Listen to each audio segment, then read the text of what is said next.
Today from the global lane, it's led to world war. One mistake can change the course of history. Is Ukraine Putin's big blunder? It's turned into kind of a terrorist campaign. I think it may be a long war, maybe a long drawn-out war. $1 billion more to fight crime in American cities. Will it make a difference? Sometimes local departments and local governments will just use that money to offset local cuts. And so you won't actually see more cops on the street. Remembering lessons from the Second World War to manage Putin and Ukraine. He wants to obtain more territory, which, opens a question, when, if ever, does he come after the United States? So we have to draw a line in the sand. And the pro-family president-elect bringing change to Ukraine's doorstep. And it's all right here on the global lane.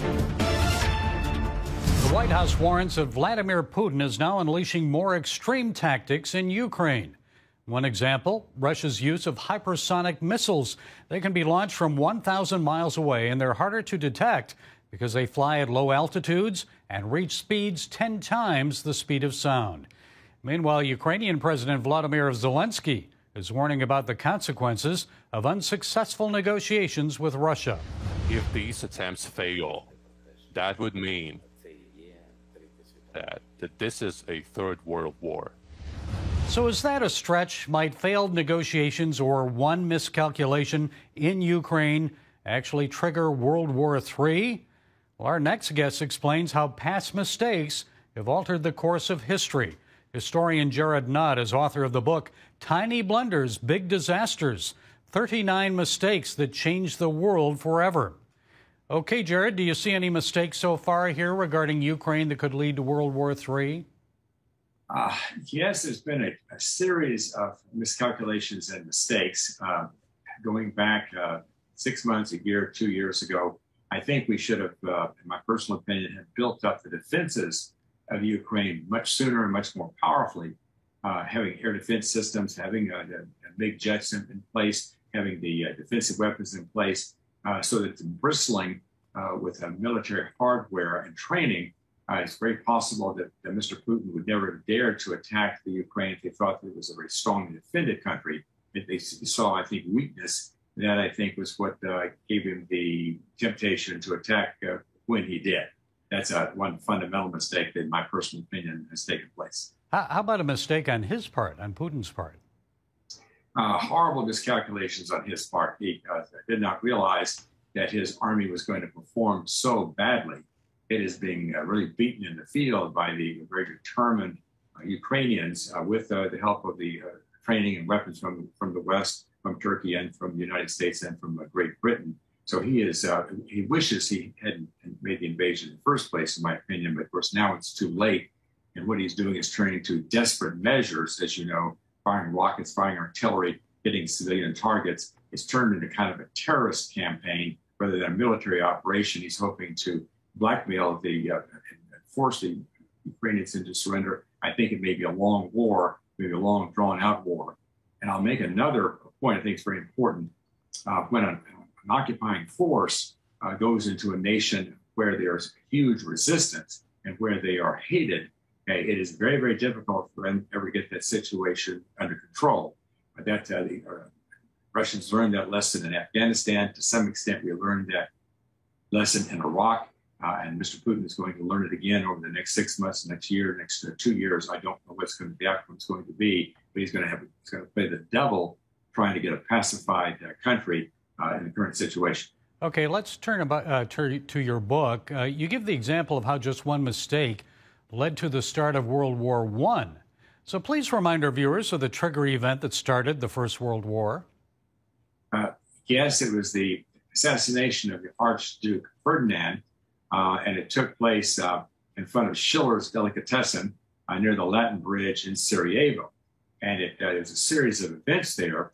But the chauffeur made a wrong turn, and he happened to bring the Archduke and his wife in front of Schiller's Delicatessen just when one of the assassins who was in the city trying to kill him happened to be there.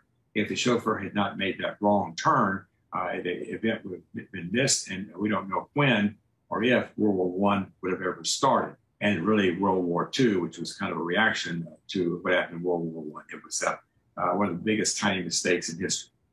Well, I want to get another one in here quickly because I know you were a decorated combat infantry officer in Vietnam in the 1st Air Cavalry Division, and there were a lot of mistakes in that war, but one was a mistake that may have cost the United States victory there. Tell us about that one. Yes, the teaser there is a single piece of tape turned several inches the wrong direction, changed the outcome of the Vietnam War. The United States might very well have won, except for that single tiny mistake, which makes no sense, does it? What are we talking about? A piece of tape. It had to do with the Watergate break-in. When the burglars broke into the Watergate complex from the parking garage, they were told to put a piece of tape on the striker on the door in the vertical position where it could not be seen from the inside. They made a mistake and they put it in the horizontal position. So when the night watchman, Frank Wills, came walking by, sees the tape on the door, what's this? Tape on the door. Oh, the door's been jimmied.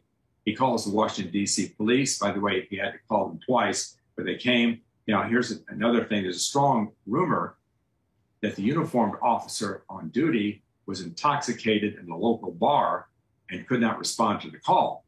So the dispatcher had to send the bum patrol, that's 3 officers dressed as hobos in a jalopy car. They pull up to the Watergate complex. The lookout does not recognize them as police officers. They're able to come into the building without the burglars being alerted. They arrest James McCord and burglars, and Watergate begins one stage after another after another. Henry Kissinger gave an interview on television. He said that they knew that the North Vietnamese were going to be testing the treaty that they had signed. And the plan was, when they started violating the treaty, to go back in there and just bomb the living daylights out of them again to get them back into compliance. But because of Watergate, the Ford administration, the Nixon administration were so weak politically they couldn't.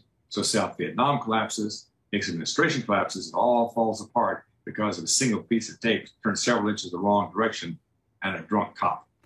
And there are many more stories in your book. Okay, Jared Knott, historian, Vietnam War veteran, author of the book Tiny Blunders, Big Disasters, 39 Mistakes That Changed the World Forever. Fascinating, Jared. Thank you for joining us. Thank you. Yes, thank you so much. I appreciate it. Remember the Defund the Police movement, protests which dominated news headlines and politics in the summer of 2020? Well, some of the same progressive Democrats who supported making devastating cuts to law enforcement budgets stood up and applauded President Biden when he made this comment during his State of the Union address. We should all agree the answer is not to defund the police. It's to fund the police. Fund them. The president has proposed spending $1.3 billion to help fund law enforcement this fiscal year. So why this new level of support for police? Is this just smart election year politics or a sincere response to rising crime? Well, joining us to share some insights is former state prosecutor Joshua Crawford. Mr. Crawford is executive director of the Pegasus Institute, a public policy research organization based in Louisville, Kentucky. Josh, it's good to have you with us. So what's behind this shift in support for our men and women in blue? I think you hit really on both points. I think part of it is practical politics, but I think part of it is also that we're now in our 7th straight year of rates of homicide and violence in our largest cities being sort of up or on par with the year that they were before. And we're in now the 3rd straight year of significant increases in homicides and violence in those communities. And so we know that funding the police and putting more police on the streets works. It's a well-researched policy solution. And so I think some of it stems from that as well. And this $1.3 billion in law enforcement funding, is it too little, too late? There's certainly part of that. It's certainly not going to undo some of the defunding that has happened over the last couple of years. And part of the problem with the injection of federal dollars into local police departments is sometimes local departments and local governments will just use that money to offset local cuts. And so you won't actually see more cops on the street. You'll just see federal taxpayers paying for something as opposed to local taxpayers. And so any injection of federal money, while a positive policy solution, ought to come with strings attached that require more cops end up on the street as a result. We saw the largest single increase ever in the U.S. homicide rate. And some people say that's because people were confined to their homes during the pandemic. There were more domestic disputes leading to killings. So why do you think the homicide rate has jumped to historic levels? Yeah, I think the important thing for your viewers to understand is that violence concentrates among a very small number of people.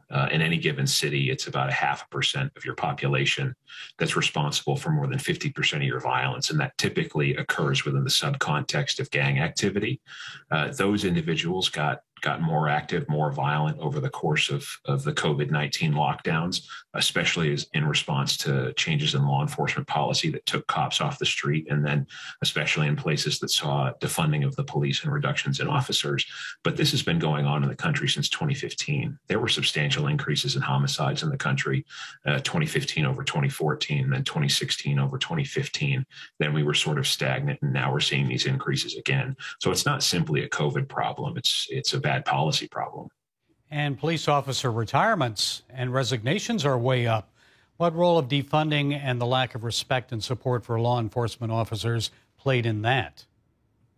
Yeah, defund the police has been successful, and I use the term successful here pejoratively in two ways. One, in practical defunding of police, cities that have actively reduced funding for law enforcement. But the other is to create this environment in which good cops don't want to be cops anymore. And so you have early retirements, you have folks leaving for more lucrative police departments, especially suburban and small city police departments. And then you have folks leaving the profession altogether. They can go get jobs that pay nearly as well, doing something that is less risky to their livelihood and in which they're not going to be disrespected on a regular basis. So the recruitment and retention problem has been exacerbated by the defund movement in a very serious way. So, Josh, what do you think the answer is? Many politicians in the big cities are now pushing tougher gun laws, also gun buyback programs. But what do you think of those ideas? Yeah, so the protection of public safety and the preservation of public order is primarily the responsibility of local police departments enforcing state laws. And so state and local governments are going to be your primary actors here. But there is a role for the federal government, and that is primarily in resourcing and then collaborations with federal agencies. We know what works to reduce urban violence. There's been 30 plus years of solid research on the things that work.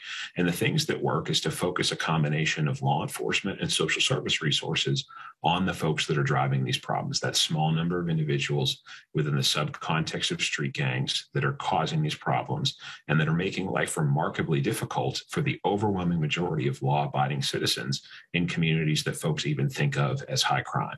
So quickly, your prediction in the upcoming election later this year, this is going to be a big issue, isn't it?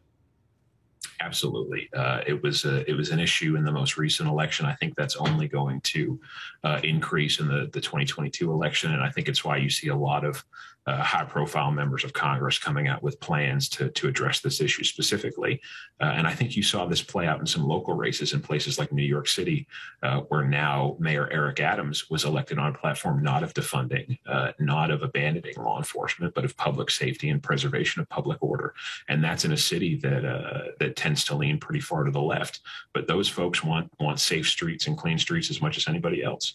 Joshua Crawford, Pegasus Institute Executive Director. Thank you, Josh, for sharing your time and insights with us. We appreciate it. Thank you. 1 month into Russia's war against Ukraine, the Ukrainians stand defiant. NATO estimates as many as 15,000 Russian troops are now dead. The Pentagon says it believes Russia has lost 10% of its combat capacity. So what now? What can we learn from the past to bring an end to this war in Eastern Europe? Well, joining us is presidential historian, author Craig Shirley. He's written books about Ronald Reagan, Mary Ball Washington, World War II, and even Newt Gingrich. His latest book is April 1945.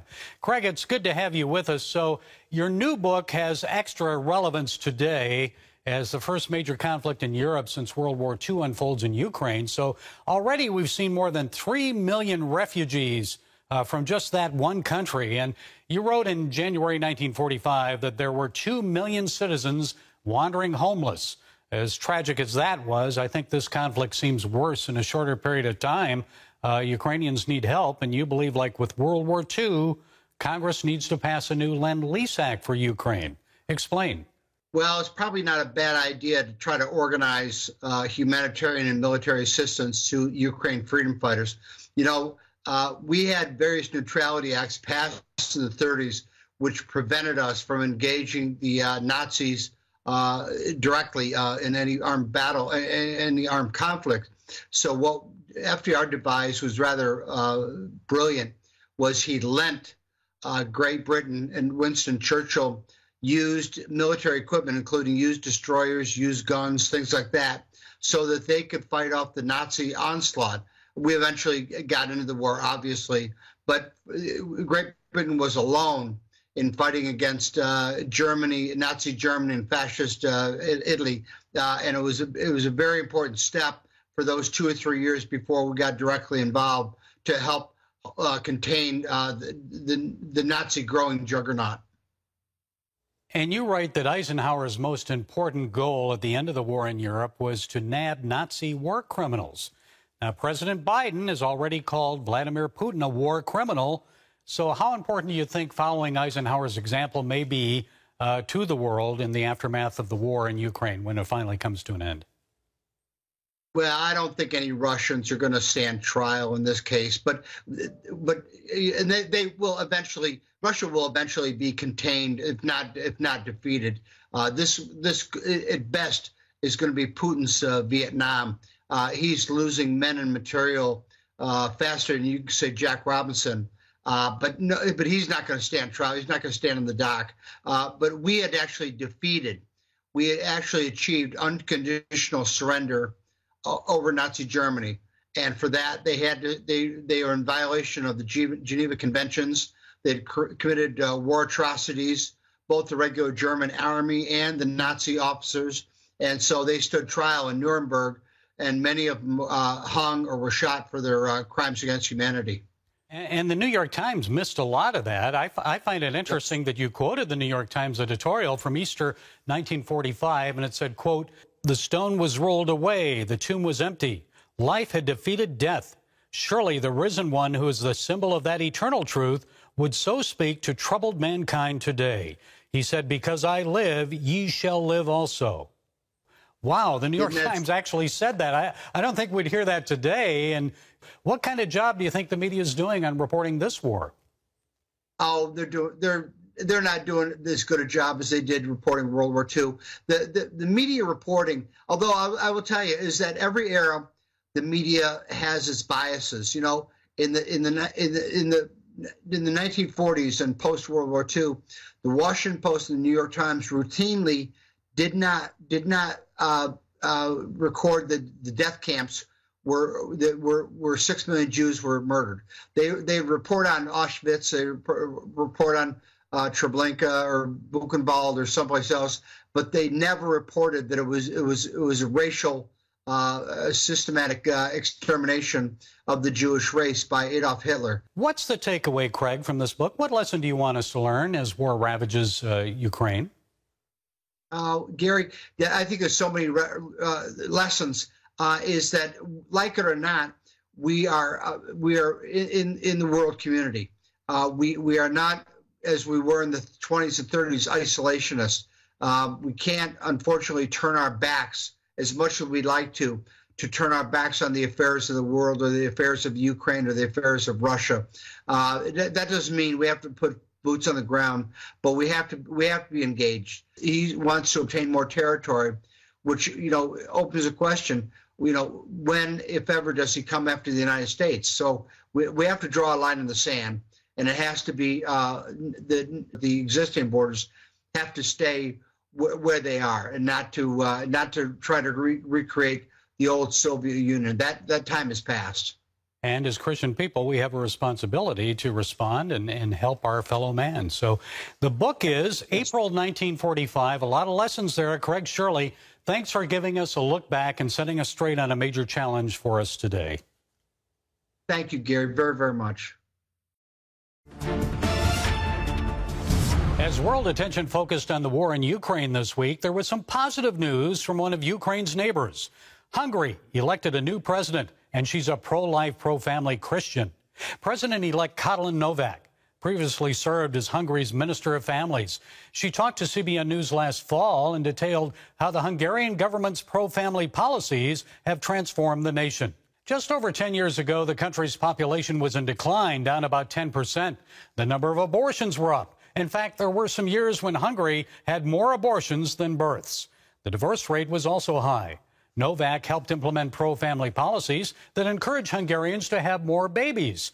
Working Hungarian women who have 4 children no longer pay income taxes. They get 3 years off from work to care for their babies. Couples can get a $30,000 interest-free loan to help buy a house, and repayment goes down with each child. And after 3 kids, the debt is forgiven. The result? Marriages are now up 83%. Divorce is at a 60-year low, and the abortion rate has dropped.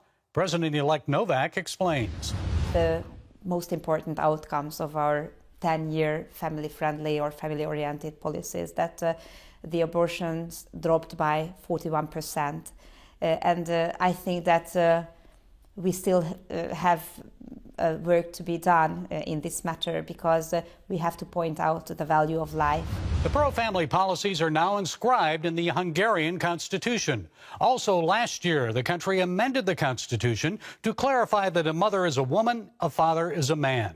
And leaders passed a law granting parents more say in education, including sexual instruction of their children. The pro-Christian, pro-family changes angered the European Union, which said they were anti-LGBTQ. The EU threatened to impose sanctions on Hungary because of those policies. The election of Novak as president reaffirms that the Hungarian people want to do what is best for them, despite what the EU and any other country may think. Once again, here's President-elect Novak.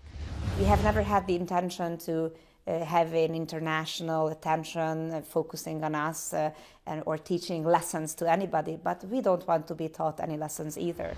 Folks, Hungary is never intended to be an example for other countries, but just look at what the people there have accomplished by adopting pro-family policies. Yes, despite what some may say, Hungary's commitment to strengthen its society by embracing godly values is an approach worth emulating. Well, that's it today from the Global Lane. Be sure to follow us on the CBN News and NRB channels, social media, and our broadcast affiliates. And until next time, be blessed.